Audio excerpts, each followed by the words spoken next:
Bonsoir à toutes et à tous. Bienvenue au Centre Begin. Le Centre Begin est heureux d'ouvrir ce soir ses portes aux adeptes de Manitou. C'est un honneur pour nous de réaliser ce soir la 28e Azkara du Rav Yehuda Léon Ashkenazi, qui fut l'un des plus grands penseurs juifs du XXe siècle et dont la pensée ne fait que gagner en actualité pour de plus en plus de jeunes Israéliens et de jeunes juifs de par le monde, au fur et à mesure que les années passent. Ce n'est pas un hasard si le Centre Begin honore Manitou. À ma connaissance, il n'y a pas de lien personnel entre les deux personnages, Menachem Begin et Manitou, mais leurs pensées respectives sont proches à bien des égards. Les deux voyaient dans le sionisme une évolution naturelle et logique de l'histoire juive, depuis Abraham jusqu'à Herzl, en passant par la sortie d'Égypte. Les deux voyaient comme naturel le lien existant au sein du peuple juif entre religion et nation. En 1970, lors d'un débat à la Knesset sur la définition du juif dans la loi israélienne, Begin déclara: dans ces deux grands événements de notre histoire, la sortie du père de la nation de Ur-Kasdim et de Haran, ainsi que la sortie de la nation de l'asservissement en Égypte à la liberté, les enfants d'Israël sortent pour servir leur Dieu. La foi d'Israël ne leur a pas été imposée par une force extérieure, ni par le glaive, ni par la contrainte, ni par le prosélytisme, mais au contraire, ils ont quitté des peuples, abandonné des pays pour accomplir leur foi dans leur patrie qui leur a été donnée en héritage. C'est ainsi qu'a débuté l'histoire du peuple juif, et c'est ainsi qu'elle se poursuit depuis près de 4000 ans. Jamais pour un juif, il n'y a eu de séparation entre nation et religion. Il n'y a pas de séparation entre la nation juive et la religion juive, ou entre religion juive et nation juive. C'est ainsi que notre peuple s'est développé, contrairement aux autres peuples. Fin de citation. Ces propos sont familiers pour toute personne habituée aux enseignements de Manitou, que ce soit par ses enseignements oraux, par les nombreux livres qui ont vu le jour sur sa pensée. Dans cet esprit, le Centre Begin propose tous les ans une série de conférences en hébreu, en hébreu, je précise, sur la pensée de Manitou avec Chaim Rothenberg, ici présent, élève de Manitou. Vous retrouvez les renseignements complets sur le site du Centre Begin. Vous savez aussi que le Centre Begin propose différentes activités en plusieurs langues. Toutes les informations se trouvent sur les différentes plateformes, Internet, WhatsApp et Facebook. Je tiens à remercier les différents organismes qui ont pris part à l'organisation de cette soirée. Manitou, l'Hébreu d'Olivier Cohen, qui n'a pas pu être avec nous ce soir. La Midreshet Yehuda de Bella Bélange et Brigitte Blia. Et l'Institut Manitou, ainsi que Michael Greenspan, réalisateur du film. Après l'échange auquel nous allons assister en quelques instants, nous sortirons pour une courte pause et une collation de 20h à 20h30, après laquelle le film sera projeté. Après le film, nous assisterons à un court échange entre Michael Greenspan et Ephraim Herrera, dont les deux prochains tomes des Étincelles de Manitou paraîtront au printemps. J'invite à rejoindre la scène le Rav Yosef Hatoun, le Rav Menachem Ackerman, le Rav Uri Cherki, Chaim Rothenberg et Eliana Gurfinkel pour mener le débat. Bonsoir à tous. Merci d'être avec nous ce soir.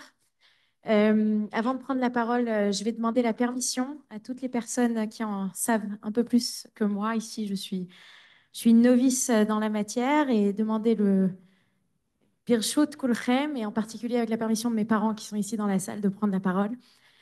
Euh, 28 ans que Manitou est parti, le Rav Ashkenazi, et je crois que 28 en hébreu, c'est Koach, c'est de la force. Et je crois que les enseignements de Manitou, je crois qu'on peut dire ça, avec chaque année, prennent un peu plus de force. Et 28 ans plus tard, ils ont une nouvelle force qu'ils n'avaient pas quand il est parti pour de nombreuses raisons. Et je pense que vous allez le voir en particulier dans le film, dans le très beau film qui a été réalisé donc, par Olivier Cohen ainsi que Michael Greenspan, où vous verrez ce regain d'intérêt, voir ce renouveau euh, de, de la pensée de Manitou, cette fois-ci chez les Israéliens, de la pensée de Manitou en hébreu. Voilà, donc si vous êtes d'accord, on va commencer. Euh, on va commencer. J'aimerais commencer ce soir par un souvenir personnel. J'aurais souhaité vous demander, à chacun d'entre vous, si vous en avez, peut-être que certaines personnes en auront moins, de nous raconter un petit souvenir personnel que vous avez de Manitou, parce que parfois, les souvenirs personnels et les moments personnels peuvent être bien plus forts qu'un enseignement. Alors, je me demande si vous avez quelque chose que vous souhaitiez partager avec nous. Et est-ce que je demande à quelqu'un en particulier? Bon, on va commencer en face de moi, Chaim Rothenberg. Est-ce qu'il y a quelque chose, une petite anecdote, une histoire chassidique sur un grand rabbin algérien? Je ne sais pas si c'est chassidique, mais avant de faire ma alia, j'avais à Paris été voir Manitou. Il était venu pour un séminaire, comme il en avait l'habitude tous les trimestres, plus ou moins. Et puis, à la fin de la séance du matin, j'ai été le voir. Je lui ai dit, bon, je vais faire mon alia. Il me dit, qu'est-ce que tu vas faire? Je lui ai dit, je vais faire mon doctorat au Technion. Mais je voudrais savoir si ça serait bien de faire Mayanot. Il me regarde et il me dit, dis-moi, tu as du temps à perdre, toi? Je lui dis, non, j'ai pas du temps à perdre, mais quand même, avoir l'exposé de Torah Tatoladot de A à Z, un peu plus ou moins. Et il me dit, non, non, non, non, non, c'est pas pour toi. Je lui dis, ah, pourquoi c'est pas pour moi? Il me dit, bah, tu viens me dire que tu avais déjà un programme. Je lui dis, mais quand même. Il me dit, non, toi, tu viendras au cours le soir. Le mardi soir, il y a le cours en hébreu. Tu viendras. Et tu viendras, si tu veux, aussi le mercredi quand il donnait le cours sur la Parashat Shavua. Mais il me dit c'est en français. Viens au cours en hébreu mardi soir. Bon, je lui dis mais quand même et tout. Bon, il m'a dit j'ai compris. Tu connais quelqu'un dans la promotion qui va y avoir cette année? Je lui dis oui, je connais un tel et un tel. Il me dit je vais leur donner l'autorisation d'enregistrer les cours sur Torah Tatoladot. On est en 1980. Grâce à ces enregistrements, et c'est la seule année où on a les cassettes de Manitou de A à Z sur Torah Tatoladot. Voilà.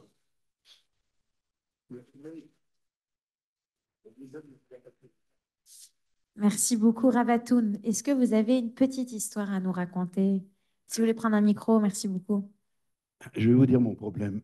Mon problème, c'est que quand on m'a prévenu que ce serait une des questions, alors je me suis assis et j'ai essayé de me remémorer et j'ai pas réussi à choisir entre les trois.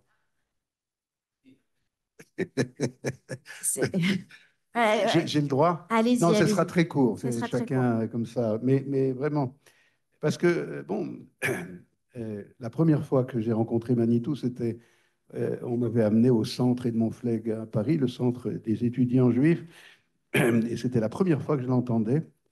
Et je me rappelle être sorti de là-bas en disant c'est l'ennemi public numéro un. Bon, vous arrivez à entendre? אפשר on להגביר entend? קצת את המיקרופון שלהם? תודה רבה. On n'entend pas?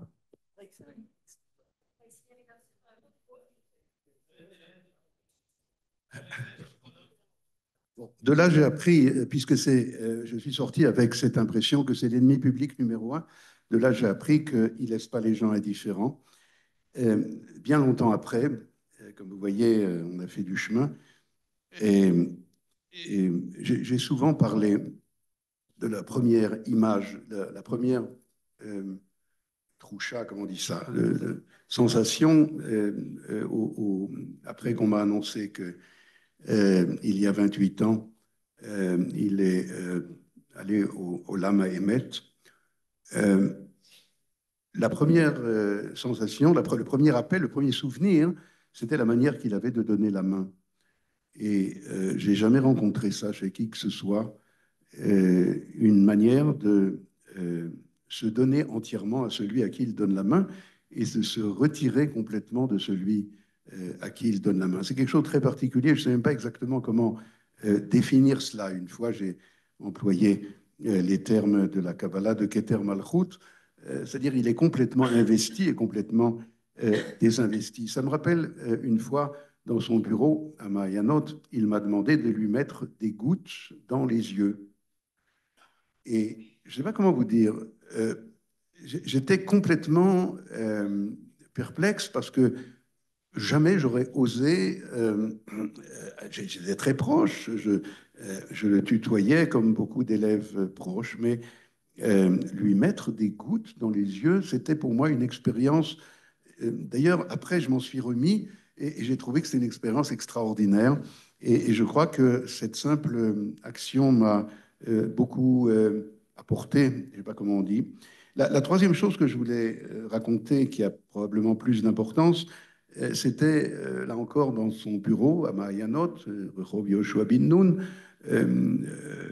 quelque temps, ou juste un jour ou deux après, qu'on ait appris que Eli Pressman, Zichro Livracha, le gendre de Manitou, qui était disparu pendant très longtemps à la guerre du Liban, eh bien, avait été tué.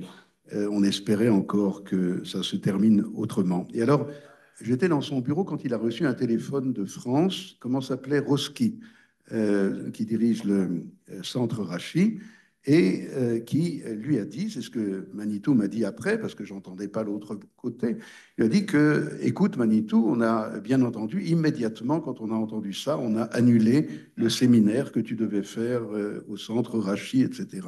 Et j'ai vu Manitou entrer dans une colère terrible contre en lui disant il faudrait faire 2 et 3 séminaires maintenant à la suite de cela. Je crois que ça, c'est différents aspects, bien entendu, du quotidien que nous avons pu avoir près de ce maître inégalé. Rav Cherki. Bon, on ne peut pas parler de Manitou sans dire au moins un jeu de mots. Enfin. Alors, il y avait une rencontre une fois entre Manitou, Eliane Amadou-Valency et encore d'autres personnes. Et alors, il y avait là-bas un non-juif qui était venu également pour présenter ses thèses sur la médecine chinoise.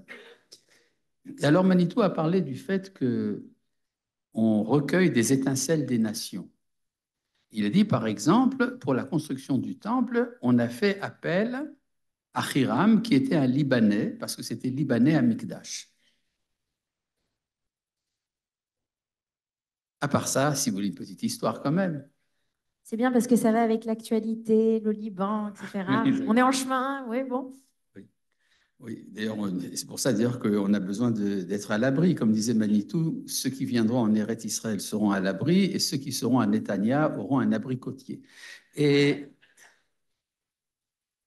Mais pour revenir à une petite histoire quand même, j'ai demandé un jour à Manitou quelle est la prochaine phase de la Géoula. Alors il a hésité, ça lui a pris comme 10 secondes, et il m'a répondu en hébreu Torah Lagoïm, la Torah pour les nations. Voilà. Alors, je vais passer à une autre question, parce qu'on avait parlé avec le Rav Ackerman qui m'a dit que préférait répondre à une autre question.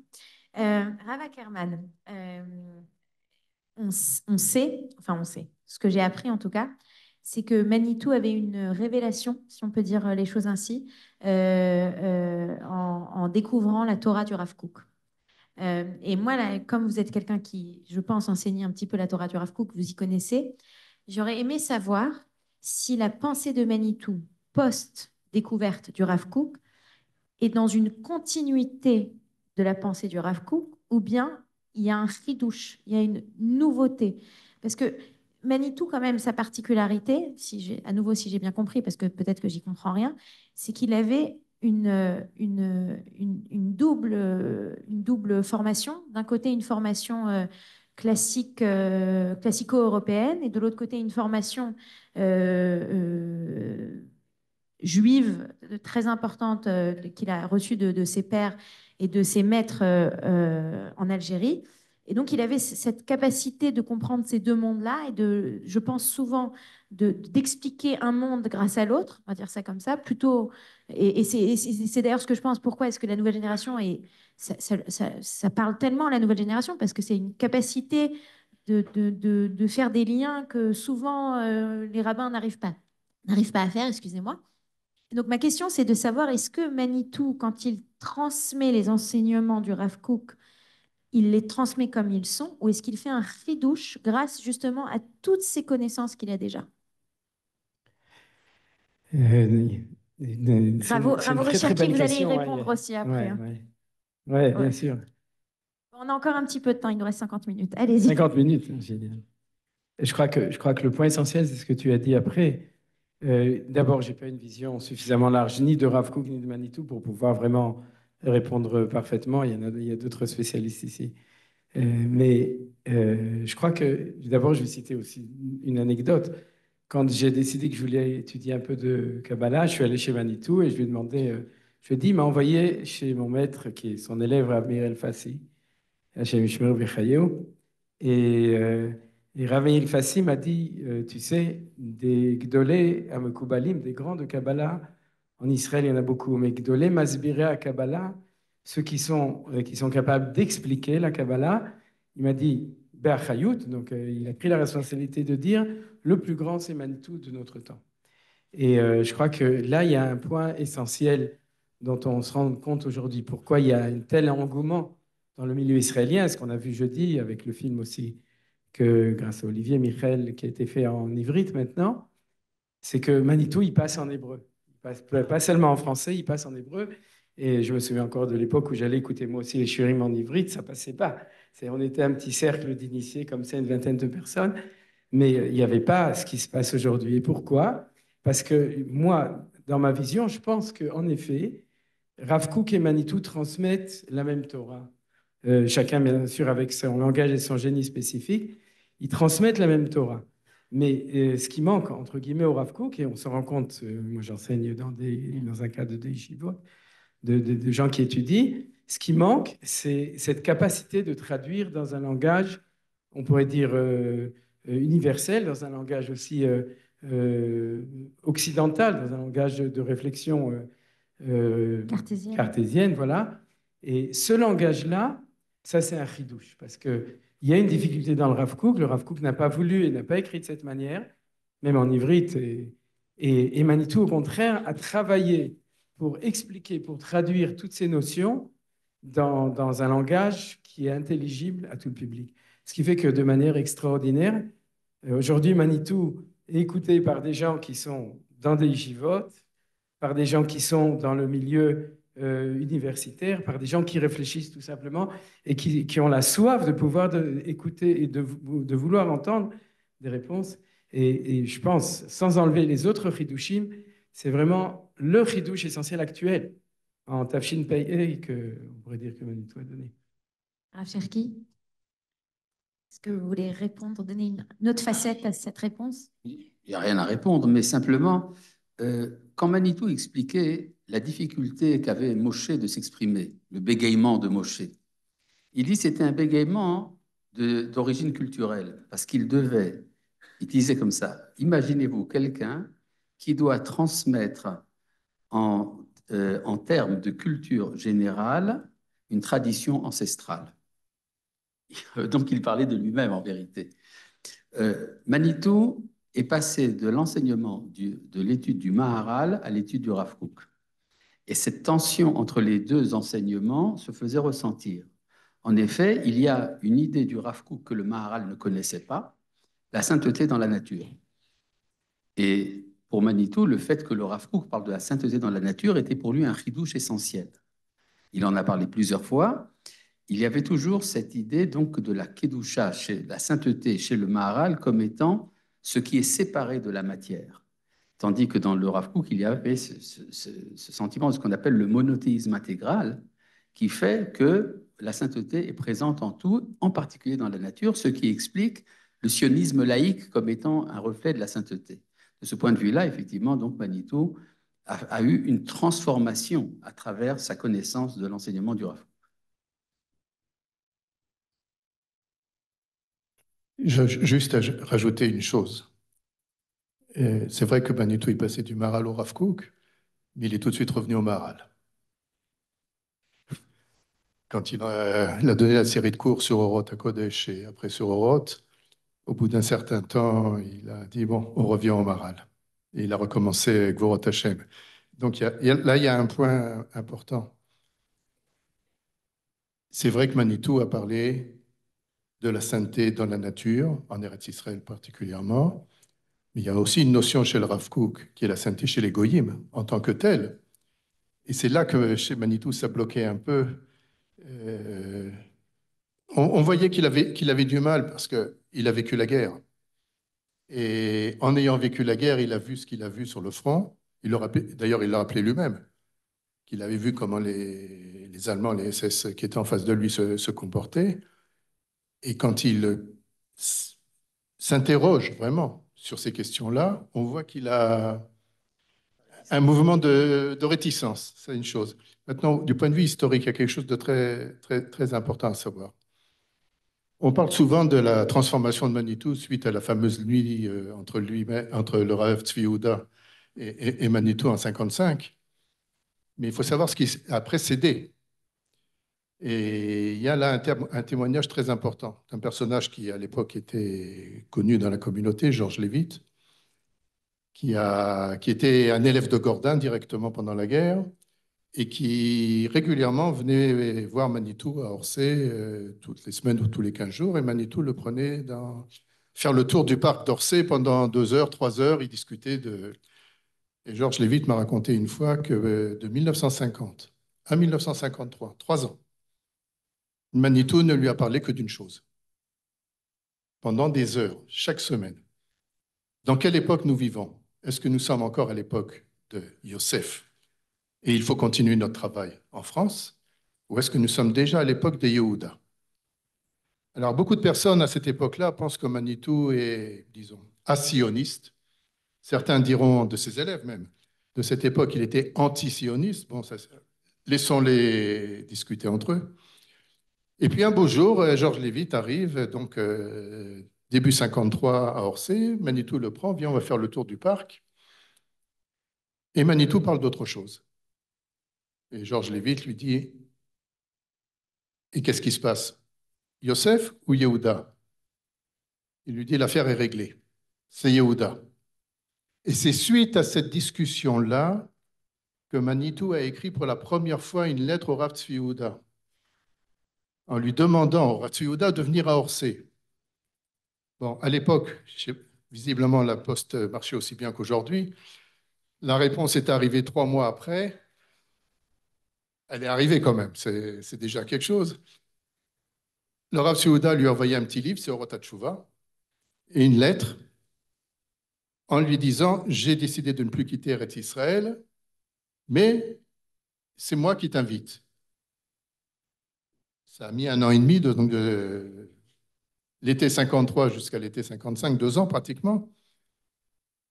Mais Manitou avait déjà dans sa tête fait tout ce cheminement-là. Ça veut dire que quand il rencontre pour la première fois le Rav Tzvi Yehuda, même si Manitou le décrit cette nuit-là comme étant, je ne veux pas dire une révélation, mais un changement dans sa manière de voir les choses, il faut savoir de quoi il parle. Et ce que Manitou a expliqué, il a dit, bon, ben, la semaine précédant la rencontre avec le Rav Tzvi Yehuda, avec le groupe des gens d'Orsay qui m'accompagnaient, on a fait un petit tour du pays. Et donc, on a rencontré des gens dans des kibbutzim, on a rencontré des différentes keilotes d'Israël qui s'étaient regroupées. On est au début des années de l'État, donc la situation, elle n'est pas terrible, terrible. Il dit, Manitou, c'est la première fois que je rencontrais Am Israël, le vrai. Même si en France, j'avais rencontré différentes manières d'être juif à la sauce ashkénaze, mitnagdim, chassidim et tout ce que vous voulez. Il dit, c'est la première fois que je rencontrais ça. Et donc, la question que j'ai posée au Rav Tzvi Yehuda quand on est restés tous les deux, c'est de m'expliquer qu'est-ce que c'était que le clan d'Israël. Et il a passé la nuit à me l'expliquer.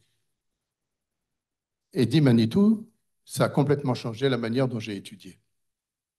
J'ai réétudié toute la Torah que j'avais étudiée jusqu'à présent dans cette perspective-là de la compréhension de, enfin, qu'est-ce que c'était que cette notion du clan d'Israël. Ce n'était pas une notion virtuelle.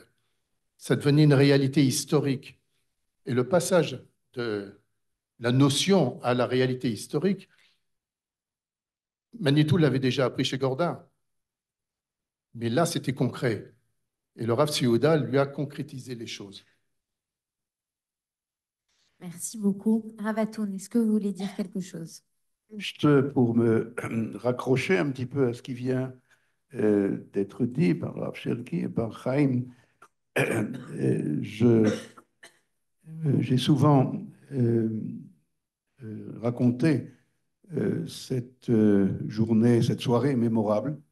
Euh, Ça devait se situer, à mon avis, aux alentours de la 23e et dernière promotion d'Orsay. Nous, nous étions à la 21, alors c'était 1 ou 2 ans après, je pense que c'était 2 ans après. Et tout à coup, une rumeur, rumeur dans la ville, Manitou vient d'Israël spécialement pour faire une déclaration importante. Et il y avait toutes sortes de rumeurs. Qu'est-ce que pouvait être cette déclaration? Et ça s'est tenu au centre, c'est ça, Merkaz Rachid, Kehilati, rue au Broca? centre communautaire du Faubourg Poissonnière. Et là-bas, Manitou nous a fait un exposé pour nous expliquer en substance, Orsay doit fermer et rouvrir à Jérusalem. Et je crois que la vie de Manitou, la vie en tout cas, l'expérience que nous avons eue de Manitou est une série d'événements historiques au sens le plus fort du peuple d'Israël. Et ça, c'était l'un d'entre eux. Merci. Je vais passer à une autre question. Je ne sais pas si c'est une question facile à répondre. Mais en fait, Manitou, donc ça a été comme son nom l'indique, il a véritablement été un leader pour la communauté juive, d'abord en Algérie, ensuite en France, ensuite en Israël. Et moi, j'aurais aimé savoir si vous sauriez peut-être nous dire quelle période de sa vie a été la période peut-être la plus importante, avec l'impact le plus important. Est-ce que ce serait la période où il va recevoir justement ce titre de Manitou, donc sa période des EI? Est-ce que cela va être les années à Orsay, qui sont quand même des années qui vont avoir un impact très très important sur la communauté juive française? Est-ce que c'est le départ en Israël, c'est Mayanot? Est-ce que c'est les voyages en France pour ces séminaires? Et enfin, et j'espère que je ne me trompe pas en appelant ça une dernière période, c'est tout son travail interculturel, ses relations internationales, mais par le culte, qu'il va donc faire les dernières années de sa vie, où il va justement chercher à parler à tous ces peuples, toutes ces nations, et à les rapprocher de la Torah ou du judaïsme, ou à faire des ponts entre ces nations. Qui veut se lancer? Manitou a eu une sorte de naissance quand il était au lycée à Oran. Quand il se disait, si ce que ce goy dit est vrai, alors mon grand-père est un primitif. Et c'est alors qu'il a eu donc une sorte, on pourrait dire, je ne veux pas faire un jeu de mots, mais une crise de foi. למטה כאן הם לא שומעים. יש סיבה שלמטה הם שומעים פחות מלמעלה? Vous entendez pas en bas, n'est-ce pas? Ah si, vous entendez? Parce qu'ici, ça n'entend pas. Bon. Et il est intéressant de voir que quand Manitou était en sixième, il a eu pour la première fois un jugement sur un cours qu'il a entendu dire, où il a entendu dire que les Hébreux étaient des nomades. Et il en a été révolté, il en a fait part d'ailleurs à son ami Charles Bunand. Et après, je pense que la rencontre avec la culture française a été pour lui une épreuve. Il disait, nous avons dû surmonter cette fascination de la culture occidentale. Il y a eu un rôle intéressant, peut-être pas très connu, du rabbin Korchia d'Oran dans cette histoire. Et c'est lui qui l'a remis sur les rails. Non, de Zichrono Livracha. Et, et c'est pour ça que lors du décès du Rav Korchia, Manitou est venu à la Shiva. Il a dit, je vais parler en l'honneur de Mori Verabi Arav Korshia. Et il y a des moments comme ça dans la vie, des moments très, très courts, mais qui orientent finalement vers toute une vie. Je pense que ça s'est passé à ce moment-là.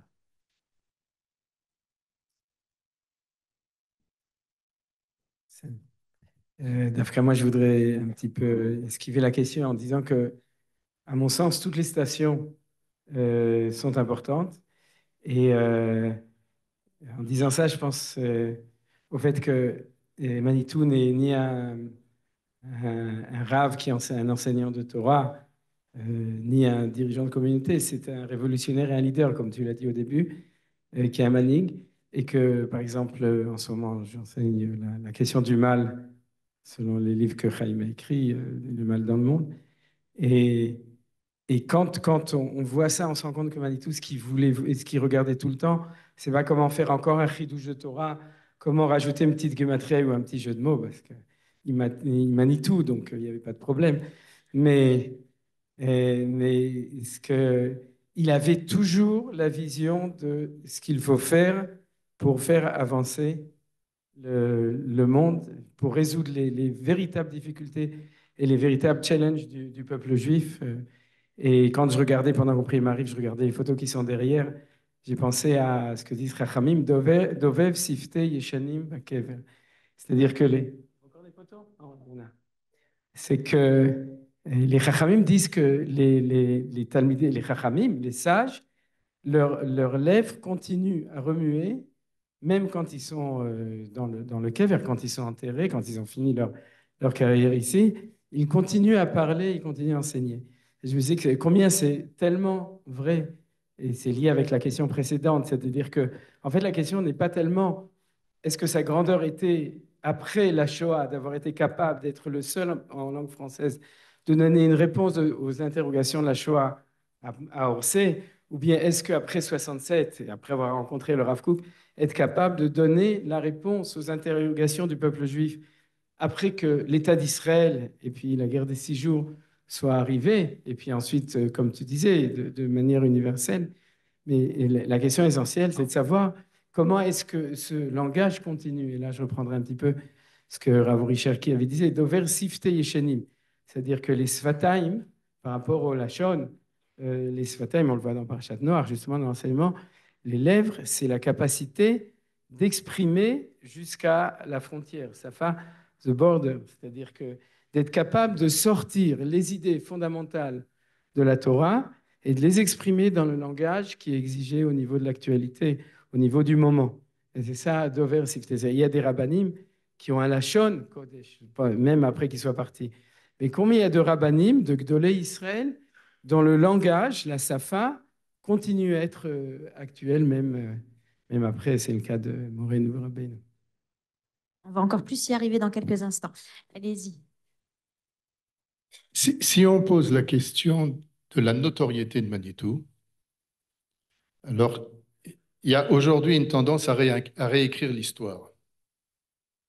Bon, premièrement, Manitou a toujours été en but avec toutes les institutions possibles et imaginables, que ce soit en France, en Israël ou je ne sais où.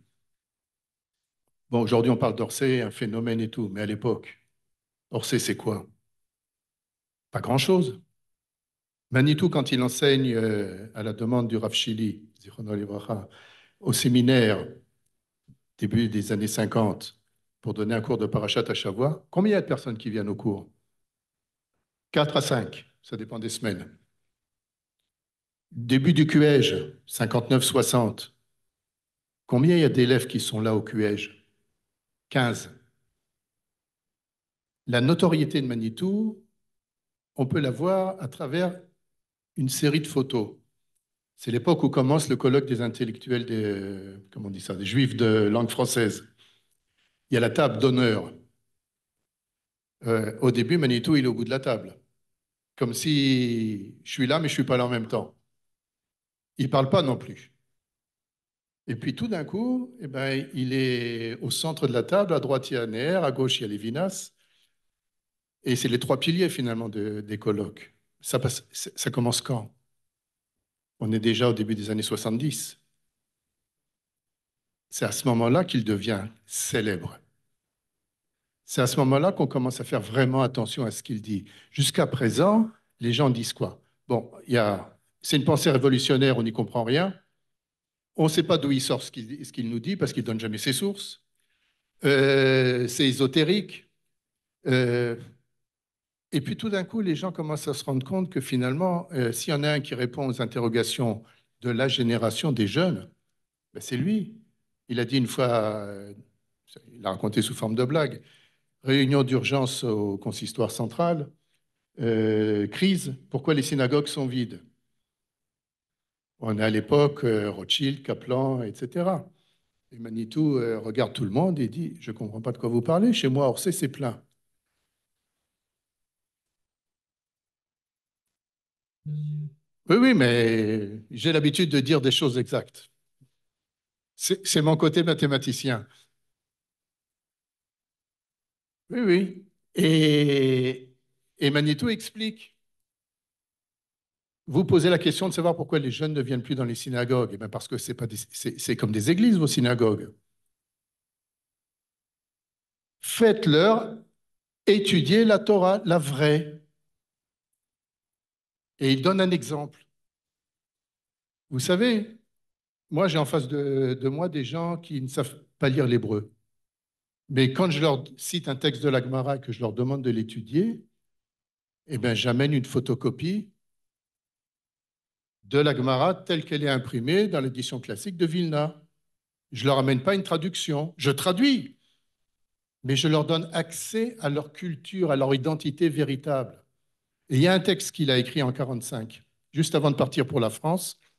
C'est son adresse dans le cadre des EI, au cadre des EI donc de la région de, comment on dit ça, l'Oranie, à Tlemcen.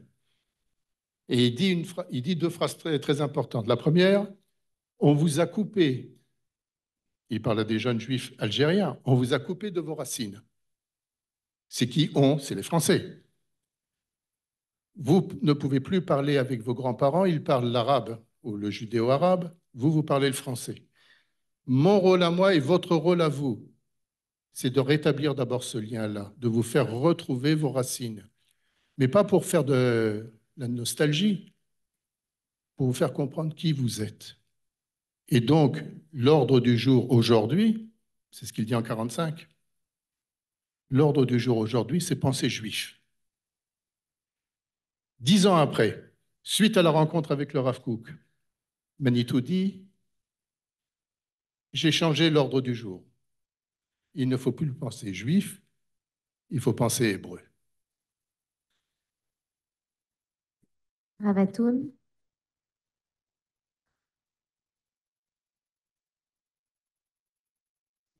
Je serais tenté de dire,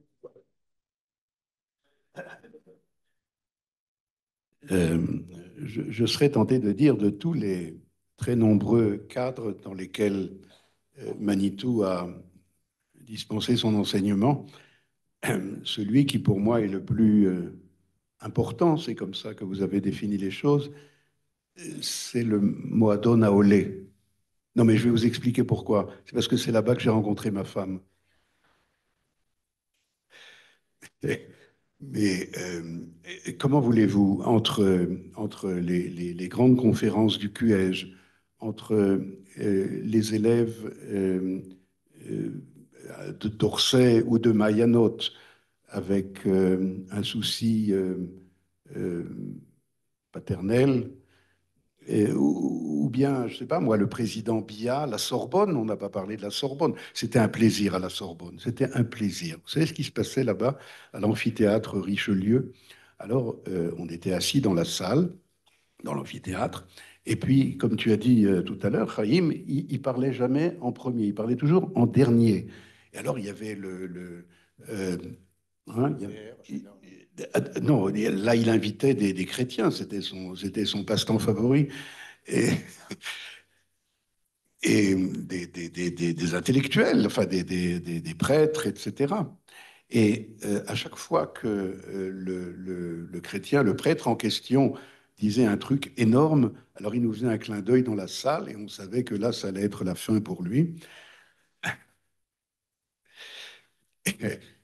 Pardon. Et donc, il parlait seulement. Et c'était, pour moi, le plus. J'étais encore tout au début de mon parcours.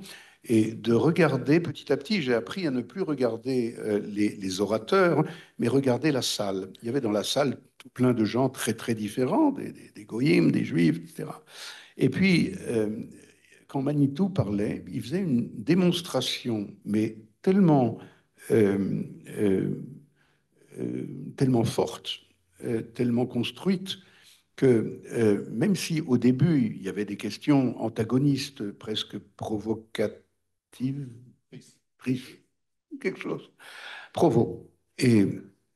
Mais à la fin, on pouvait pratiquement lire, c'est pas une formule de style, on pouvait pratiquement lire sur les lèvres des participants la conclusion de Manitou. C'était une expérience extraordinaire. Et donc, comment voulez-vous qu'on décide de tout cela? Qu'est-ce qui a eu le plus d'influence?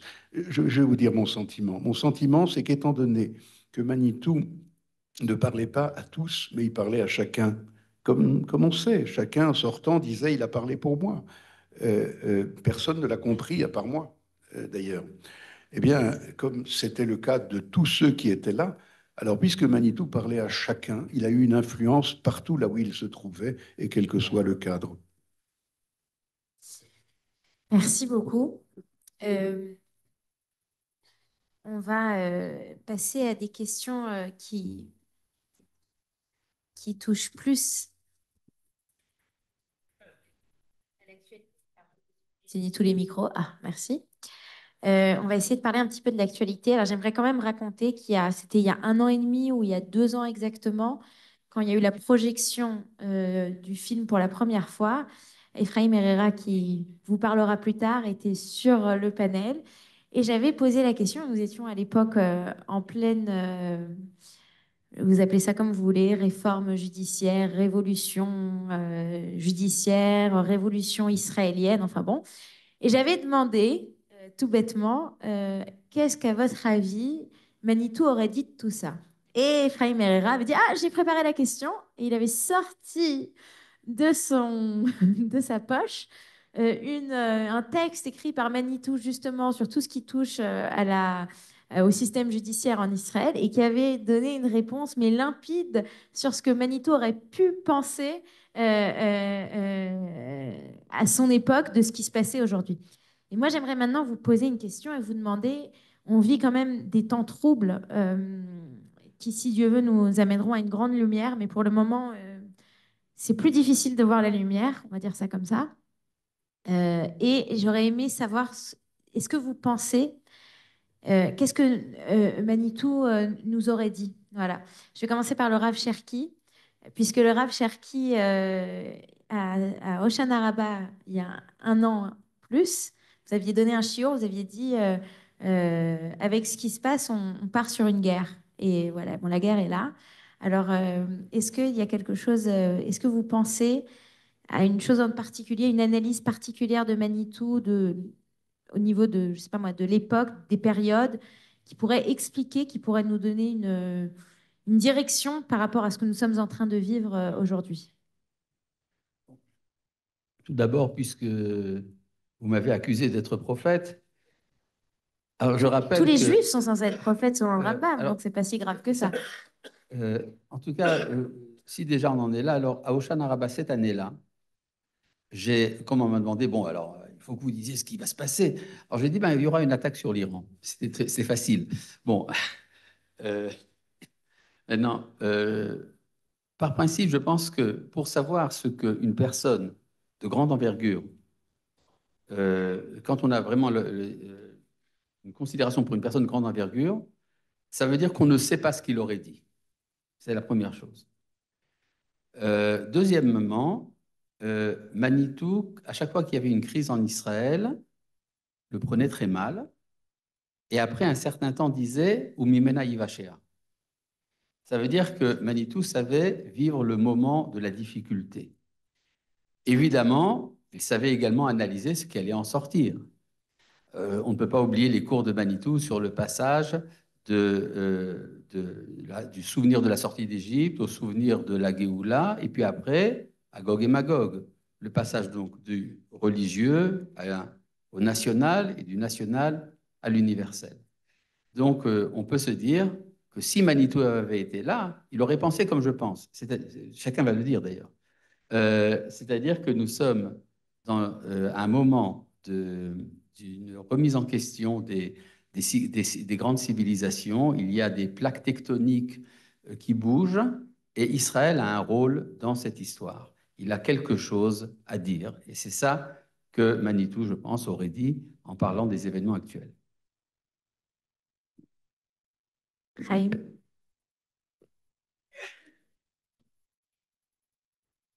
Poursuivre avec ce qui vient d'être dit, on lui posait la question souvent à propos de la position de Gordin, sioniste, pas sioniste, qu'il fallait en Israël et tout. Donc on est dans les années 45-47.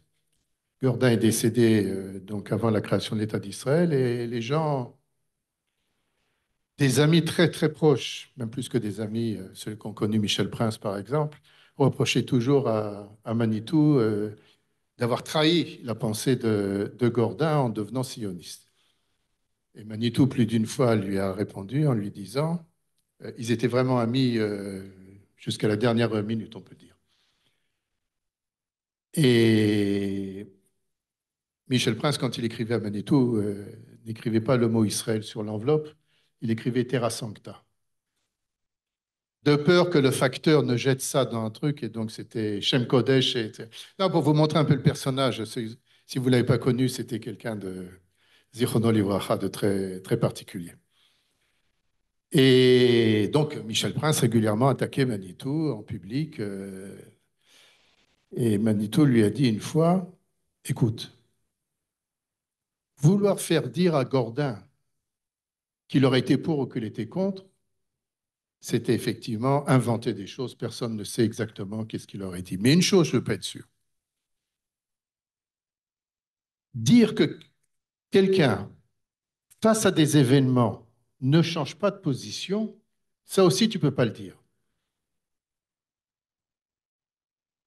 Et je crois que c'est ça. On ne peut pas dire ce que Manitou aurait dit exactement. Mais il y a une chose qu'il a dit.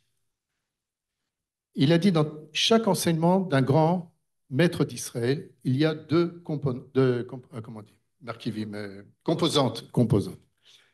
Deux éléments, voilà. Deux dimensions. Une qui est au-dessus de la contingence du temps.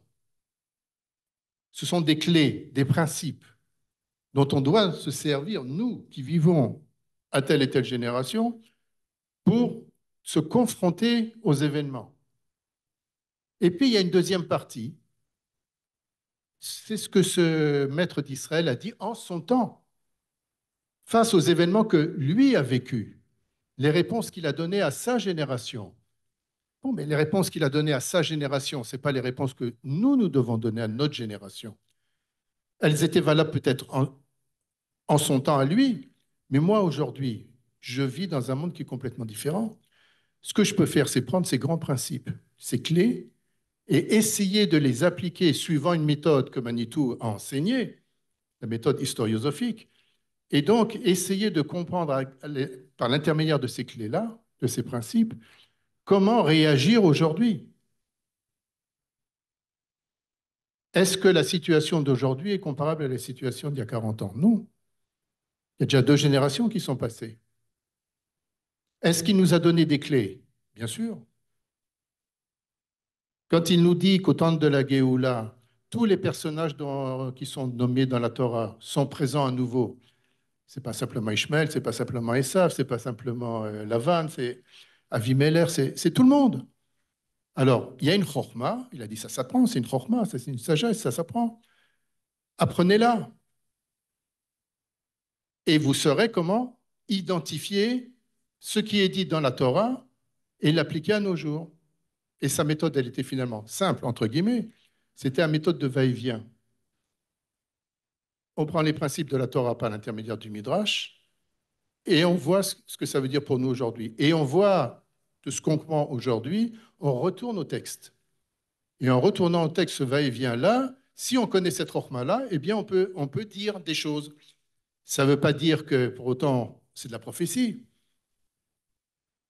Mais c'est de la compréhension du sens de l'histoire et de la marge de l'histoire. Alors, si on a un peu de séchel, bien sûr qu'on peut le faire. Ravatoun ou Rav Ackerman?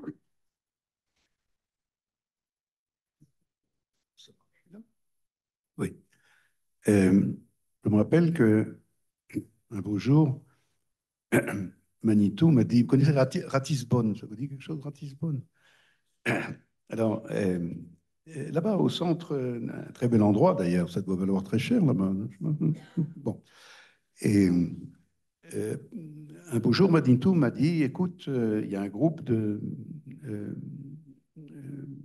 chrétiens francophones qui est à Ratisbonne, et j'ai l'habitude de leur dire quelques mots. Mais là, juste quand ils voulaient, je ne peux pas, écoute, vas-y. Alors j'ai dit, écoute, moi, les chrétiens, c'est pas tellement mon domaine. Enfin, non, il m'a dit, c'est pas un problème. Tu leur diras simplement que nous sommes vraiment le peuple juif et puis que nous sommes revenus sur notre terre, revenus à nous-mêmes. Je ne vous dirai pas qu'est-ce qu'il y a eu après, mais je dis ça parce que revenir à nous-mêmes, c'était évidemment un des dimensions essentielles de l'enseignement de Manitou, redevenir hébreu. Et je crois, puisque tu as demandé par rapport aux événements que nous vivons cette année, peut-être plus encore ces derniers temps, je me suis souvenu d'un enseignement concernant Ruth à Moavia, et le Rav Kook, dans les, et le Rav Kook d'ailleurs et le Maharal un petit peu, le Rav Kook explique que ce que nous recevons, ce que nous apprenons, ce que l'apport nécessaire, indispensable de Ruth au peuple d'Israël pour enfanter, pour engendrer le Mashiach, c'est la chutzpah, chatzifut. Il y a toute une étude là-dessus, il y a un verset qui en parle, etc. Je crois que ce que nous sommes en train de vivre en ce moment, c'est les retrouvailles avec la dimension de la chutzpah du peuple juif. Je ne sais pas si vous vous rendez compte, aujourd'hui on commence à parler non seulement de écraser, éradiquer le Hamas, éradiquer le Hezbollah, éradiquer l'Iran. Maintenant on commence à parler de l'Irak aussi, de la Syrie, de l'Irak. Enfin, c'est, je sais pas, c'est chutzpah, hein? Les Jordaniens n'ont qu'à bien se tenir là, parce que Alors, je crois qu'Ari Itnassa, ça s'appelle. Je crois que véritablement, Manitou nous a un petit peu préparé à cette reconnaissance de la grandeur du peuple d'Israël. Chutzpah, bien sûr, dans le sens le plus positif du mot. Et tout simplement, on doit cesser d'être petit. Je crois que c'est ça que Manitou nous a appris. Rav Ackerman. Là où je suis d'accord avec toi, c'est que les Jordaniens, ils doivent être en transe. Et je voudrais rajouter deux choses. Peut-être en donnant encore deux idées d'après ce que tu as dit, Chaim, sur le fait que les grands principes, dans le Ratso Vachov, il faut savoir les descendre ici. Pour reprendre sur la Chutzpah, Manitou disait que la Géoula viendrait par les mouvements de jeunesse. Il disait que c'est les mouvements de jeunesse, c'est Binyamin, celui qui se prosternait, c'est-à-dire celui qui ne s'est pas prosterné devant Esav et qui a pu dire du coup on les a eus. Et, et,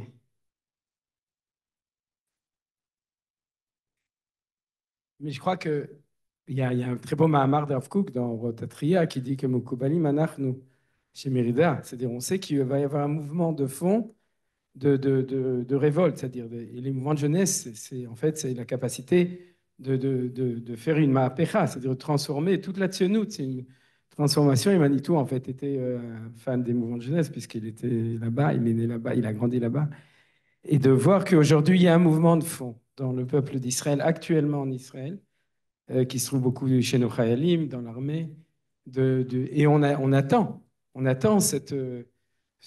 pourrait dire, ce renversement par rapport à l'ancienne génération, ce qu'on appelle la conception.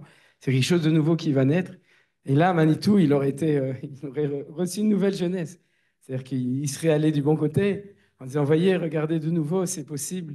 Et nous, dans cette Torah, il faut aussi y penser. Le deuxième élément dont je voudrais parler, c'est la notion qui est permanente, qui va dans l'autre sens. Parce que ce renversement, en fait, c'est une prise de position qui réveille les discussions à l'intérieur comme tu as rappelé là, aussi la Ma'apecha Mishpatit, c'est-à-dire la volonté de changer la réforme juridique.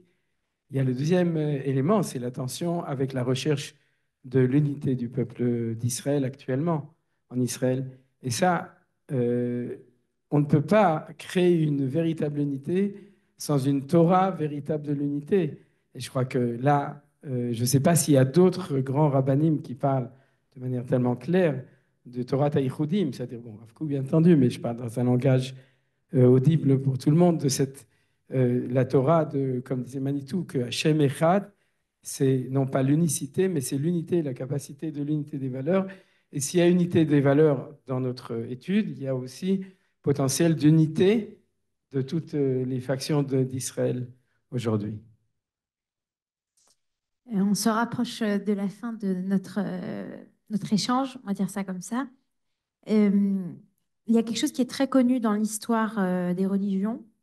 C'est l'islamologue Bernard Lewis qui, alors que tout le monde parle de la fin des religions, de la fin de l'islam, de la sécularisation du monde, Bernard Lewis dit, vous vous trompez, nous allons avoir un retour en force de l'islam. Et bon, un peu plus tard, on va avoir la révolution islamique en Iran.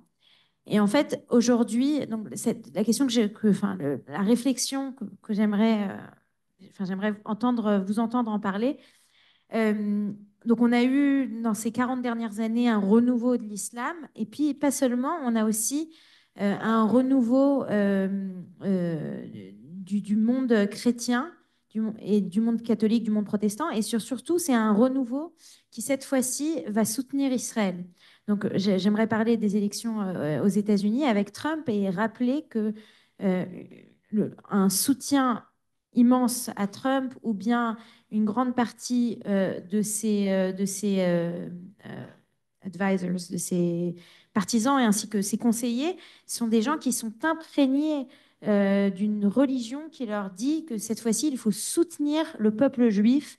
Et c'est vraiment, c'est une révolution en soi. C'est une révolution d'un point de vue théologique.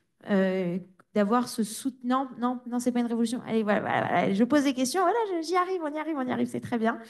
Et donc, moi, j'aurais aimé. C'est quand même enfin, bon, si on regarde par l'histoire du judaïsme américain, on sait très bien que les juifs américains, ils ont l'habitude de voter démocrate parce que pendant de nombreuses années, c'était le Parti démocrate qui soutenait les juifs. Bon, le Parti démocrate, il a un petit peu changé de bord, mais le Parti républicain, qui pendant des années n'était pas censé soutenir Israël, aujourd'hui, non seulement soutient Israël, mais plus encore. Donc, comment est-ce qu'on peut expliquer à nouveau, si on utilise ces outils que Manitou nous a donnés, ou peut-être en citant des écrits qu'il nous a laissés, ce renouveau, cet échange culturel, ce soutien d'Israël, ce soutien à la nation juive qui, cette fois-ci, vient vraiment d'un endroit qui est un endroit de culte, qui est un endroit de religion.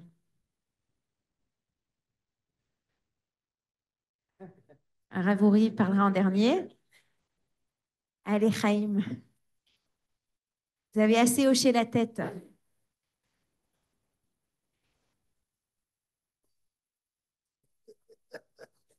On m'a demandé d'y aller.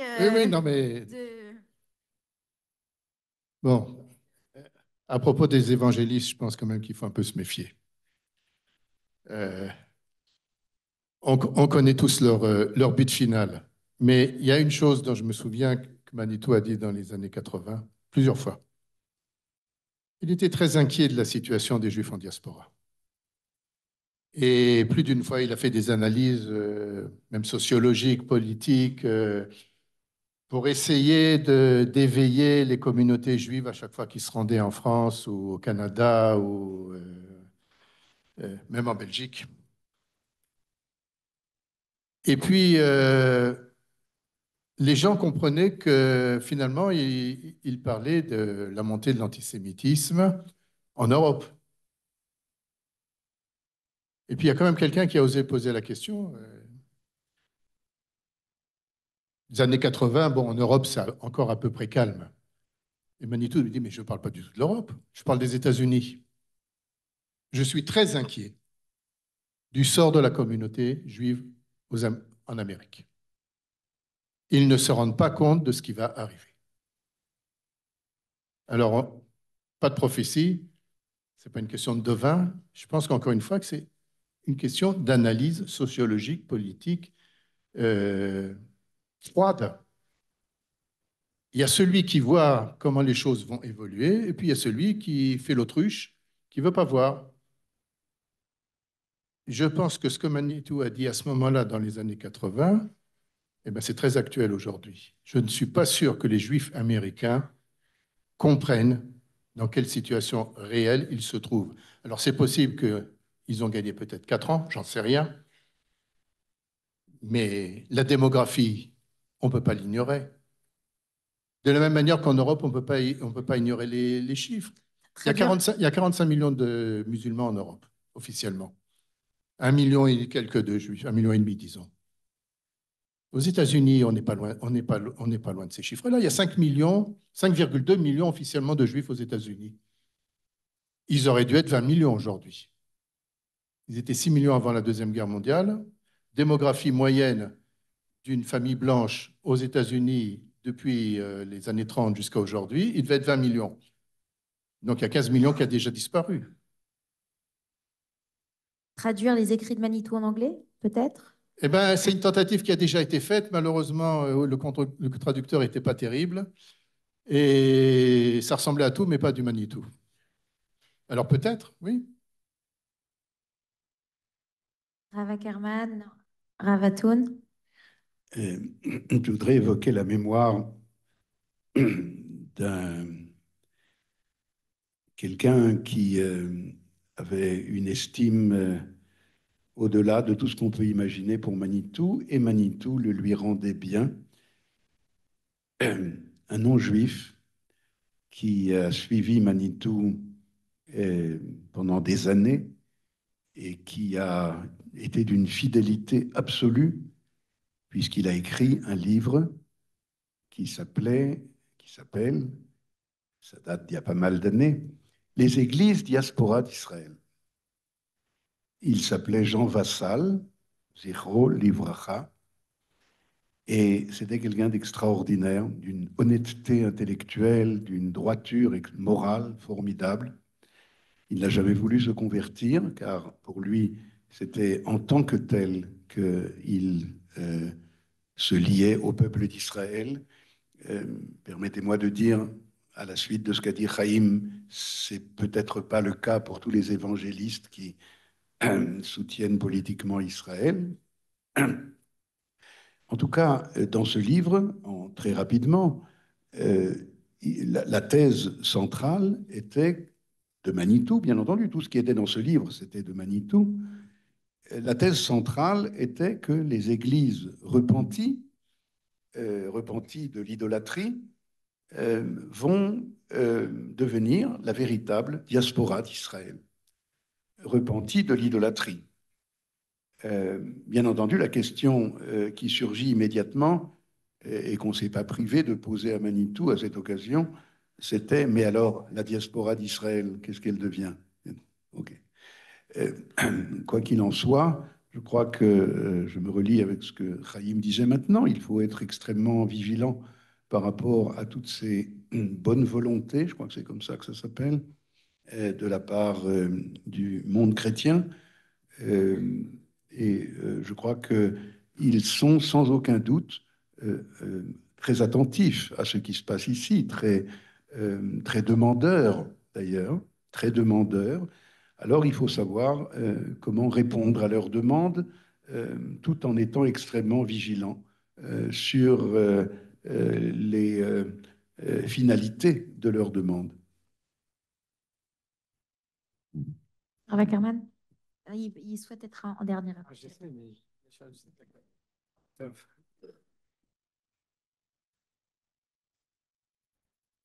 Pour prendre un peu un contrepoint, mais אין סתירות. Euh, on sait que Manitou nous enseignait toujours, et ça, je suis sûr que Rav Richard qui va en parler, du fait que Atid Ishmael Arzor B'Tshuva, c'est-à-dire Ishmael va finir par faire Tshuva, et c'est marqué dans la Torah.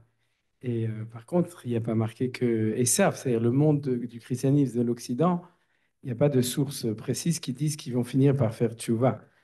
Et je crois que là-dessus, la, le ridouche de Manitou, c'est qu'il a décidé qu'il va aider aussi le christianisme et l'Occident à faire tchouva. Et c'est la raison pour laquelle il était quand même assez obsessif du dialogue judéo-chrétien, toujours en disant qu'on n'est pas en recherche d'œcuménisme shalom, c'est-à-dire de voir chacun ce qu'il amène, mais il leur disait toujours, je vais vous expliquer qui vous êtes et vous aider justement à être capable de faire cette chouva qui vous permettra, si vous le faites, d'être associé au processus messianique d'Israël. Et de ce point de vue-là, je crois qu'il y a de nouveau encore, comme j'ai dit, un grand chidouche de Manitou qu'il faut voir aussi, c'est que dans son enseignement, il ouvre la porte à la possibilité au monde chrétien, et derrière le monde chrétien, le monde occidental, à être associé de manière véritable au processus de Géoula. Avory Cherki. Il y a chez Manitou un rapport très particulier envers le christianisme. Comme il disait, il était favorable à des amitiés entre juifs et chrétiens, mais pas une amitié judéo-chrétienne. C'est-à-dire que tout en développant la capacité du dialogue, il était extrêmement rigide au niveau dogmatique. Et il savait remettre les choses en place. Et ça, c'est très important. Même si il était favorable à un soutien même économique de la chrétienté pour Israël, ça ne le dérangeait pas. Et il disait justement que la Teshuvah d'Esav est possible justement parce qu'il discute avec Yaakov. Dans la Torah, nous voyons des dialogues entre Yaakov et Esav, et nous ne voyons pas ce genre de dialogue entre Yitzhak et Ishmaël. Mais il rajoutait, si Esav fait Teshuvah, il devient Israël. Parce que l'effondrement, la reconnaissance d'Israël, c'est l'effondrement théologique du christianisme. Par contre, pour ce qui est d'Ishmaël, c'est Manitou qui avait innové cette idée que la lutte entre Esav et Yaakov, c'est au ciel, tandis que Ishmaël et Israël, c'est sur la terre. Il disait, il n'y a pas de dialogue entre Ishmaël et Israël. Ça n'existe pas. Disons l'aboutissement du conflit se fera avec l'expérience d'exil que connaît Ishmaël. Et Ishmaël se connaît toujours comme étant dominateur, et brusquement, il se trouve maintenant dominé, et en particulier par les descendants d'Israël, et ça qui l'amènera à faire Teshuvah. Alors un jour, j'ai demandé à Manitou, mais comment se fera la Teshuvah d'Ishmaël? C'est absolument impossible sur le plan des dogmes de l'islam, etc. Il m'a répondu, c'était il y a 50 ans. Il m'a répondu, il y a 50 ans, tu sais, il y a 50 ans, c'est-à-dire il y a 100 ans, on ne pouvait pas imaginer les transformations qui se feraient au sein de la chrétienté, et pourtant ça se passe. Et donc, on verra bien dans 50 ans ce qui va se passer chez Ishmaël. Peut-être qu'il y aura également un mouvement de Teshuvah chez Ishmaël. J'ai quand même eu certains contacts avec le monde islamique. Il ne faut pas se leurrer, au niveau du dogme religieux, rien n'a changé. Et donc, l'intention de domination du monde reste. Cependant, il y a des mouvements au sein de l'islam qui n'envisagent pas la paix avec Israël pour des raisons pragmatiques, la Houdna, etc., mais qui veulent une révision véritable du dogme, qui se prétendent les détenteurs de l'islam authentique, ce qui parfois nous fait un peu froncer les sourcils, mais en tout cas, il y a cette idée que ce sont non plus les Juifs, les Al-Yahoud qui sont venus, mais que c'est les Banu Israël, que ce sont les enfants d'Israël qui viennent accomplir la promesse que Dieu leur a faite de leur donner cette terre, une promesse irrévocable. Et donc, ça change toute la relation éventuelle de l'islam avec Israël, et ça devient non pas un problème de confrontation, mais un problème de famille. Et au sein de la famille, alors on peut parfois faire la sulha. Merci beaucoup. Je voulais juste dire un dernier mot et puis ensuite on va aller prendre une petite collation. Il m'est arrivé aujourd'hui quelque chose de très particulier. Je parlais avec une amie qui a grandi à la Chaumière à Tsaïr et qui donc est très éloignée de tout milieu religieux. Et on parlait d'une amie qui malheureusement est très malade. Et à un moment, elle m'a dit, mais vous les religieux, vous êtes toujours positifs, vous avez toujours de l'espoir. Et elle m'a dit ça et moi, je lui ai dit, enfin oui, non, enfin je sais pas. Et après coup, en y réfléchissant, je me suis rendu compte que, bah, oui, on a ce qu'on appelle de la émouna, on a de la foi. Et je me suis rendu compte aussi, je voulais faire un lien avec ce soir, que tous les enseignements de Manitou nous enseignent, ce sont des enseignements d'Emouna, de foi, et qui nous donnent en fait tellement de force. Et ce que j'ai dit un peu plus tôt, dans ces moments troubles où des fois on se dit, mais que nous réserve demain? On se rappelle qu'il y a des choses qui sont plus fortes que tout et on a cette Emouna, on a cette foi, on est persuadé d'une foi complète que des bonnes choses vont nous arriver. Alors, Kanye et Ratson, Bezrat Hashem. Ce que vous dites, une maison, ça me rappelle une petite phrase de ma grand-mère, Zichrona Livracha, Manita? et qui a dit, à propos d'un jeune qui se demandait où aller à l'université ou à Mayanot, qu'il aille chez Léon Askenazi. Tous ceux qui sont sortis de là-bas sont heureux. Merci beaucoup. Je vous invite à aller prendre le buffet. Et si vous avez des questions, vous pouvez attraper nos illustres rabbins pour leur poser des questions au buffet. Toda Rabba.